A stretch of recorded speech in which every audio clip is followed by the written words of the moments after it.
not fair to you. So go through your pantry and get rid of the foods that don't serve you, and instead stock up on the things that you will lean into every single day. I've got a great list. In fact, it's in my book in detail of what to stock up on. You'll get that when you sign up for my program, Eat to Thrive. And that book is free. So $29 is going to take you a long way, my friends. And it also has a bunch of other items that I recommend you stock up on. Things that you can, whip different meals together easily without even a recipe. We've got nut butters, and we've got unsweetened cacao, and we've got the good kind of slow burning, simple, single ingredient carbs that I like you to stock up on. And we've even got chocolate chips in there. We've got all kinds of fun things that you might be surprised to see on my do fly list, but it's all about balance. As long as it doesn't have a bunch of bad ingredients, chemicals, artificial ingredients, hydrogenated fats, things that have the FD in front of the color, things you can't pronounce, all of that stuff just needs to go bye-bye, and don't let the door hit it in the butt. You know what I mean? It's time to get rid of what doesn't serve you, because you need to make room for your new clean eating wardrobe. All right, let's do this. Let's do this together. I know you have it in you. And if you're saying to me, well, you know what? Look, every once in a while, I like to eat what I want to eat. And you know what? I celebrate that. In fact, there's a whole chapter about it in my book, and it's the 90-10 rule. 10% of the time, I want you to go and enjoy whatever the fork you want. You should do that. You should do that. But go do it outside. Go do it outside of your home. Go grab something you really love. Or maybe if you just want that amazing chocolate chip cookie, grab one and enjoy the whole act of being able to grab one and make a ritual out of it. But rather than having the whole dang bag in your pantry, I'm just saying that's just a whole lot of pressure. Okay, so before we get started, number one is the pantry purge. All right, number two is to hydrate. Now, before I even get started on better habits around eating, I want to talk about hydration, because water is something that you cannot even live without for just a few days, but you can live without food for weeks. So it's that important that we start with water. Every metabolic function that your cells perform require hydration. Even digestion, just me talking to you, just us breathing, it all needs water. And when you're dehydrated, your cells don't function the way they're supposed to. It's really, really, really important that you prioritize drinking good, clean water and fall in love with it. And if you're one of these people who's like, I don't like drinking water, let's dive into that. I'm going to give you some ideas on how to do it. But first, I need to share this funny story about my dad. I've been on my dad about drinking water lately. And don't get me wrong, my dad is the biggest blessing. He is going to be turning 79 here soon this year. He's amazing. He's my co-founder of Eat Cleaner. I adore him more than words could ever describe. But when it comes to drinking water, his answer is, I drink beer, and beer is mostly water. Every time he tells me that, I just crack up. That theory doesn't hold water, Dad. It just doesn't hold water. It's not the same. So don't try and tell me you're drinking beer or you're drinking an energy drink that's got a whole bunch of artificial colors in it, or you're drinking a watered down margarita and you're still getting water. No, it's just straight up H2O. It can be the bubbly kind, sparkling, yummy stuff. It can be the flat. It just needs to be clean. And if it means that you need to add some spice to it, do that. Add some fresh herbs like mint or basil. Do a slice of lemon or lime or some orange or grapefruit or berries or a combination of all those. Make your water fancy. I've got fresh basil growing outside. I've got fresh mint. I've got a lemon tree. I put those in ice cubes and or put them just in a little baggie in the freezer. So instead of an ice cube, I throw in a slice of lemon, and it makes a big difference. Sometimes I add raw apple cider vinegar. I'm a big fan of it. It's a great astringent for your body, helps to increase your metabolism, helps with digesting and metabolizing carbohydrates. There's so many benefits to it. So whatever it takes, just do it and add it to your water. And your goal is to drink half your body weight in ounces every day. So if you weigh 150 pounds, 75 ounces. How do you make sure you get that right? Here's the ritual. Get yourself a cute new water bottle, one that you really like, and make sure it's got all the features you love. Maybe it's got a straw because you like to drink out of a water bottle with a straw. Or maybe it's a certain size. I like to pick one that I know if I fill it twice, then I've reached my goal for the day. That's kind of one of the things that I look at. Make sure it's got a wide enough mouth where you can fill it easily from your refrigerator, if that's a consideration. All these things, maybe it's one that keeps your water cold. I know people really like to have cold water by their side. So pick that water bottle and make that your fun thing that you always reach for. I always have it within arm's reach. I've got a few water bottles circulating around the house. It follows me everywhere, into the car, to my desk, to errands, to my workout. I just can't imagine not having a water bottle by my side. It's one of my prized possessions, and I have several, and that is one of them. So get that hydration going and make water your friend. Number 3 is veggies. Okay. Make veggies your focus. Again, it's about creating a love affair. And if you're one of those people who's like, Maria, I don't like vegetables, I'm going to bring you up close and look you in the eyes and say, tough cookies. You're a grown adult and you're going to learn to like them.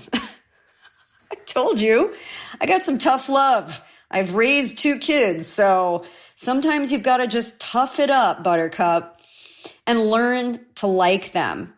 We can change our taste buds. I show you how to do it in my book, in my program.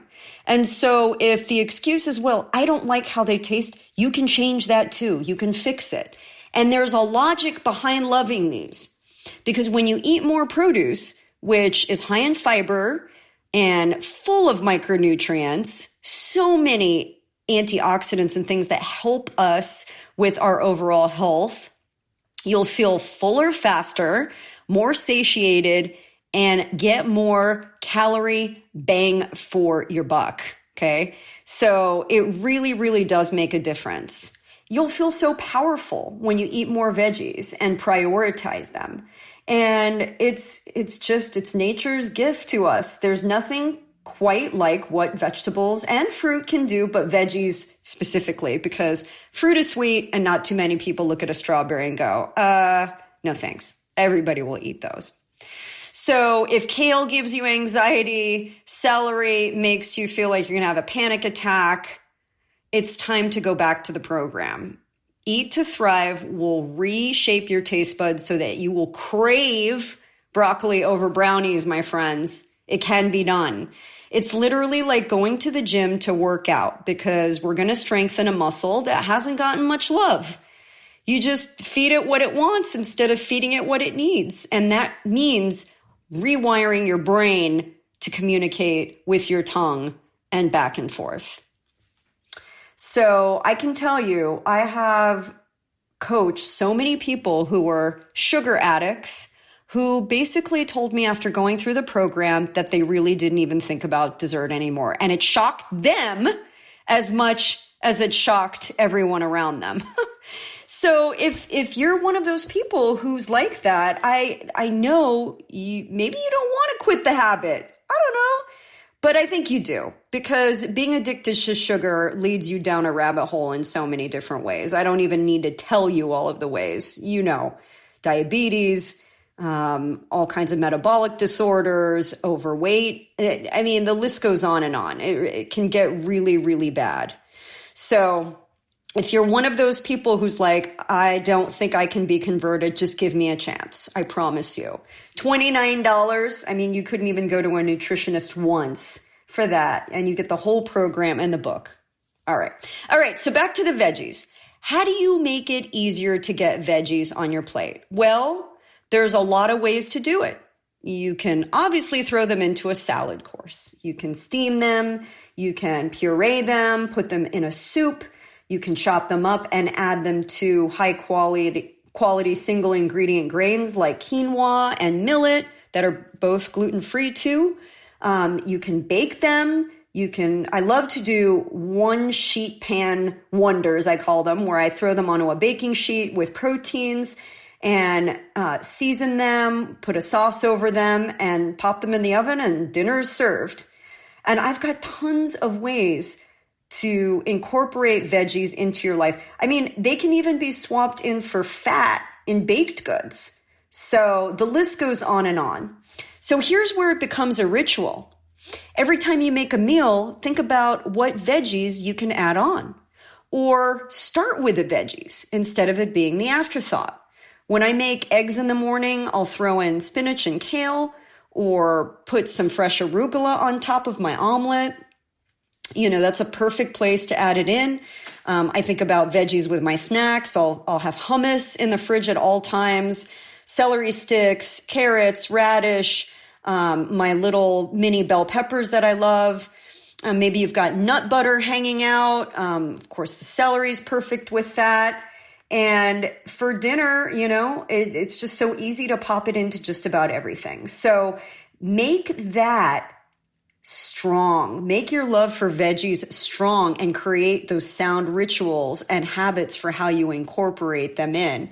And before you know it, you'll actually be thinking about the colorful addition and texture that is vegetables that bring really a lot of flavor and variety to the plate. Because you can only have so much chicken. I mean, so much beef, so much pork. But veggies, like, that's where the variety comes in. And that's the spice of life. Number 4. What is number 4? The number 4 is thinking inside the triangle. Okay, let me explain this because I saw this weird commercial on YouTube and I just had to talk about it a little bit. So it was this guy, he was a workout dude, and he had a pizza in one hand and a salad in the other. And he was like, so what do you think I'm going to eat for dinner tonight? Is it going to be the salad or the pizza? And you look at him and he's a buff dude and he's a workout guy. So, you know, you're thinking, well, he's going to eat healthy. And he says, well, of course I'm not going to eat the salad. That's rabbit food. I'm going to eat the pizza because if you just eat the salad, then you're going to just be craving the pizza and eat it later. Well, his logic is completely wrong because what it means to eat inside the triangle is to balance your macronutrients. Okay. And the 3 primary macronutrients are protein, fat, and carbs. So when you think inside the triangle, you are constantly balancing your blood sugar. So you're never spiking and you're never letting it drop. And that is a good place for your body to be. That's called homeostasis. And that is much better for your body to function and do everything that it's supposed to do without a whole lot of effort.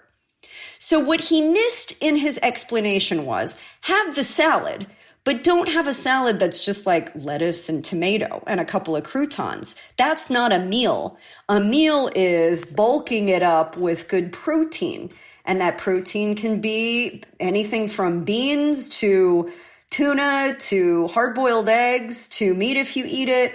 It can be quinoa. Quinoa is a complete protein too. It can be a good piece of fish. It could be some wild salmon or seared ahi. You know, it can be free-range chicken. It can be nuts. It can be a variety of different greens with nuts and beans. I mean, it doesn't have to be just the lettuce with a piece of randomly placed, tomato that's not a salad. That's just sort of, I don't know what it is. But it's not a meal when you look at it that way. So think about macro balancing all your meals and all your snacks. That even goes for your snack. So have the good slow burning carbs, have the protein, have the fat. And that way you're not